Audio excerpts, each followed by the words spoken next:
आणि त्याच प्रयत्नांना बळ येण्यासाठी गुरुजनांचे आशीर्वाद लागतात। आषाढ पौर्णिमेला व्यास पौर्णिमा किंवा गुरु पौर्णिमा असं म्हटले गेले। गुरु या शब्दात सगळे काय सामावले आहे। गुरुला देवतुल्य मानले गेले। गुरुला देवतुल्य मानले गेले। ज्या शिष्याने गुरुला देवतुल्य मानले त्यांनी यशाचे शिखर गाठल्याची अनेक उदाहरणे दिसतात। महर्षी व्यास गुरु द्रोणाचार्य यांचे रामायण महाभारतामधील आदर्श आजही लोकांना नवी दिशा देतात। आई वडील आपल्याला पंख देतात तर त्या पंखात भरेल मारण्याची बळ आपल्याला गुरुजन देत असतात। गुरु परमात्मा परशु प्रत्येक विद्या कला शास्त्र यांच्या निर्मितीमध्ये गुरु शिष्याची मोठी परंपरा दिसून येते। गुरु शिष्याचे नाते हे केवळ शिक्षणापुरते मर्यादित नसते तर ते शिष्याच्या मनातील वैचारिक गोंधळ दूर करणारा समाजाला सकारात्मक दिशा दाखविणारा गुरु असतो। खरंच मित्रांनो, विद्यालय सुटतो पण आठवणी कधी सुटत नाही। गुरु नावाचं पान आपल्या जीवनातून कधी उतरत नाही।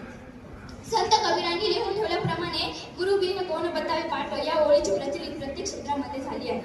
विद्यार्थी मित्रांनो, तुम्हाला प्रश्न पडला असेल गुरु म्हणजे काय? तर गुरु म्हणजे जगातले दुःख नाहीसे करणारी शक्ती, हिऱ्या मोत्यात नाही तर ते दुसऱ्याचे दुःख पाहून द्रवणाऱ्या आणि अहंकार सोडून त्याच्या सेवेसाठी सज्ज होणाऱ्या एका मनुष्याचे चिमुकले हृदय आहे। आणि हेच हृदय म्हणजे गुरु। तर शिष्य म्हणजे काय? तर शिष्य म्हणजे विद्येची आस असणारा एक नायक। शिष्य ही अशी व्यक्ती आहे की ज्या जमिनीत तुम्ही पेराल ती फळदायीच ठरते। शिष्य म्हणजे ज्ञानरूपी सागरात पोहणारा राजहंस, जीवनाशी सागर घालणारा मुकुट आहे। आयुष्य जगत